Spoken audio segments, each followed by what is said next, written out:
Welcome to Think Smart with TMFG. I'm Mike Connon. I'm here with John Iaconetti from the McClelland Financial Group of Assante Capital Management.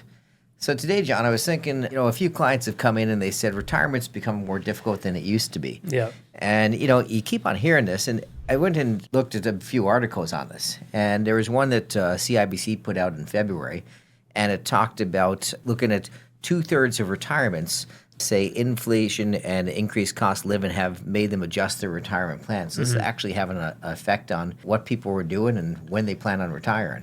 Yeah. And the big thing, I guess, for a lot of people that was weighing on their mind is, coming out of COVID and with inflation rapidly increasing, you're starting to see it. To your point, it's a conversation that we have a little bit more frequently, maybe in our meetings, where we always need to be cautious of that inflation number, just because when you're retired, income's going to change, right? So it's a big change for a lot of people. It's an important number to everyone, but it's more of an important number to someone who's retired. And we're going to talk about it a little bit into it, but it becomes probably the most important thing in your retirement is going to be what that inflation rate looks like over time. Absolutely. And in addition to that, there's a couple other studies that we were going through. It wasn't just the one with one of the major banks. It was 88% of retirees think that retirement was more complex today than it was 20 years ago. There's always that recency bias of having to go through what you've gone through. But at the same time, what this is showing is people are feeling it. And a lot of pre-retirees start to think now that they need about $1 million to achieve a comfortable retirement. In about 2005, same set of people thought it was about $447,000. Even with inflation, that what's that equal to with inflation? It's just $700,000, 680 some odd thousand. Yeah, and so there's been a massive change in how much you actually need to retire comfortably, and that was a study by Fidelity. Yeah. A few things that we're in November now, and we're going to see a few things that help a little bit. We're going to see the CPP maximum go up. Yep. I think it's going to $14.33 a month for the maximum, and of course that's if everything works out perfectly. So, again, the government does do inflation adjustments, but sometimes they don't cover everything. Yeah. We also uncovered one article that was talking about like a special payment from CPP, but as we kept on going through it, we find it was more chat or more AI trying to create ads for things than real. Yeah, it's a great example to avoid the misinformation. Listen to whatever comes from directly the CRA directly. But to your point, these additional inflationary adjustments for Canada Pension, for old age security, potentially GIS if you're receiving that, all of these supplements, it's just a small portion of really what's going to make up your overall retirement plan. There's a lot more planning that needs to go around it. And I guess with that, how do you advise your clients to deal with the inflationary costs when it comes into retirement? Well, there's a few choices, right? So there's the choices of, number one, simply you can just spend less money, right? So you spend less money and you change what you do. You might not go on the vacations you used to go on. You may replace your car every 10 or 12 years rather than every 4 or 5 years, things like that. Yeah. Other things that people can do is change the quality of the basket of goods that makes up what they do. And it's funny, inflation rates actually takes this into account. It's something that was started back, I found this very interesting, back in the Ronald Reagan era of the U.S., and I assume Canada followed suit in this. You'd think the inflationary goods is a fixed basket of goods. Yeah. But they came up with the idea of the simplest way to put it, if steak gets more expensive, you replace steak with hamburger. Yeah. So the basket of goods sometimes deteriorates in quality. So inflation is calculated in a very odd way. And, steak is a good example because steak has gone up so expensive right now. We used to think that $10 a steak was I remember steak is like $10. Now it's like $20, good luck. Good luck. It's like $20, $25. It's insane the cost of that. So it's almost moves me to a vegetarian, not quite there yet. I can't imagine you do it. It's got to go up a bit higher than that.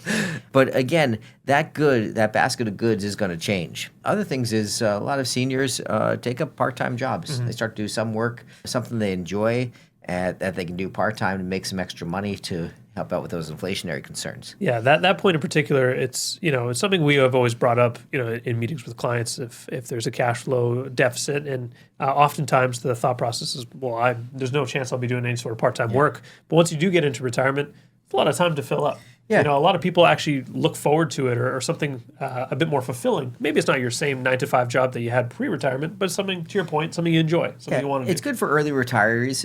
It's not as good for people once they're in the 80s and things like that, but it's good for the early retirees.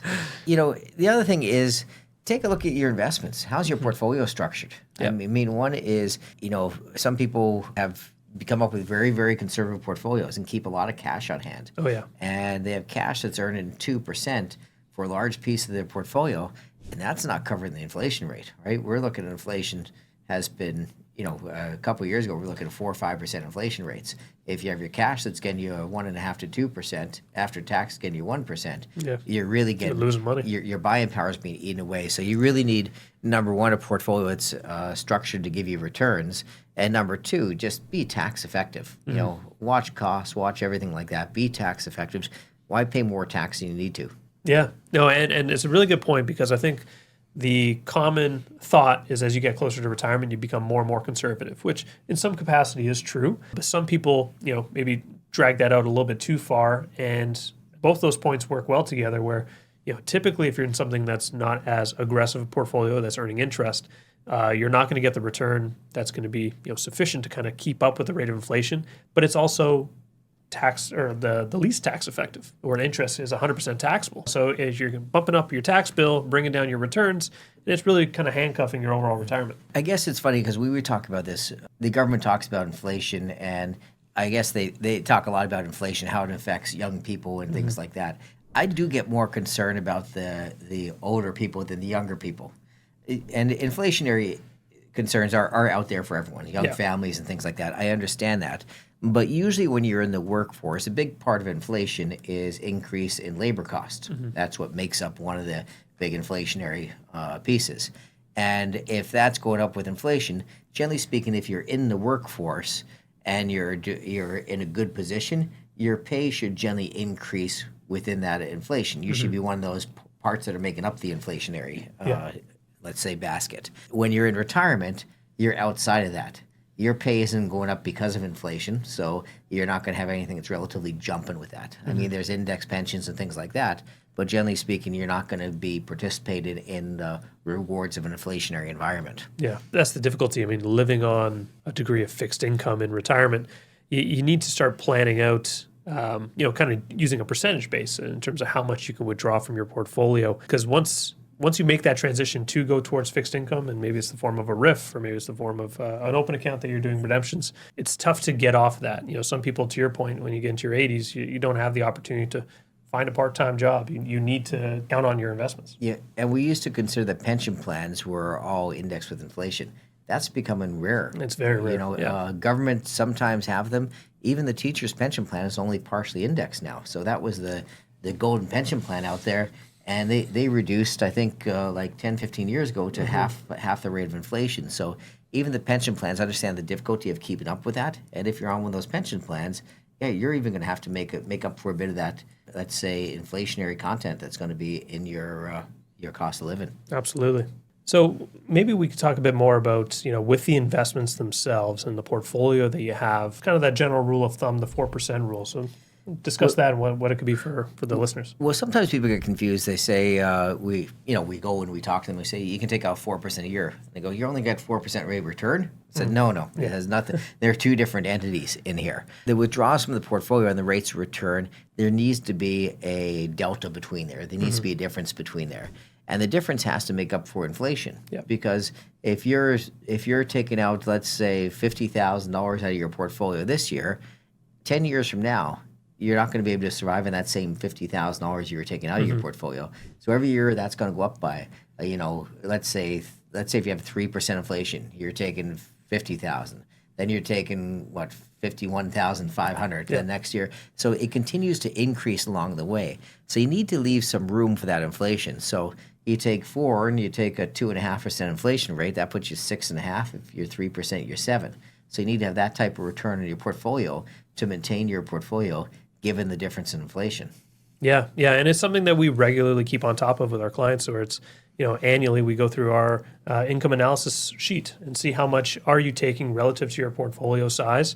For some people, they're perfectly fine, don't need to make any sort of increases, but for others, there might be some capacity there to maybe do a one-time withdrawal for a vacation or whatever may come up. I've seen a lot of that in the last year in meetings, where people are saying, I've been taking this piece for a long time, and a lot of times they get by for 3 or 4 years at the same level of income. Yep. And they all of a sudden come in these meetings and go, it's just not cutting anymore. I'm going to need more money on my portfolio. And it's not a problem. We just adjust that up to do it. Yeah. But it's something that you have to put into your plan. I guess back to the planning side, we do a lot of planning, right? Yeah, exactly. I mean, it's the step of being proactive when it comes to this, type of conversation. And, within our financial plans, that's absolutely a huge part of it is building in inflation. Because we know cost of living is not slowing down. It's going to continue to go up over time. So we need to make sure that your portfolio and the withdrawal rate that we're doing and the expenses that you're living on is going to be sufficient to cover you up until age 90, 95. Yeah, because other thing you have control of, you can change your investments and you can get higher rates returns or lower rates return given different risk levels and